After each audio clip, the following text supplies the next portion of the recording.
Okay, let's talk about something wild I heard on the internet.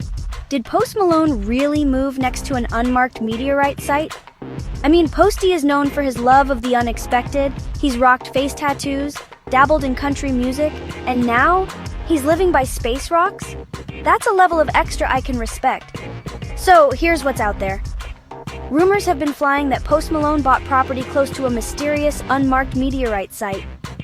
Sounds like something out of a comic book, right? And it's not totally out of character. He's launching a comic series called and switching up his musical style again. So the guy clearly loves a good story. But let's check the facts.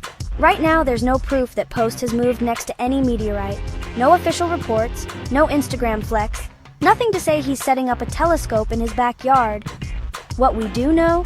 He's busy with new music, a fresh comic series, and still living his best unpredictable life.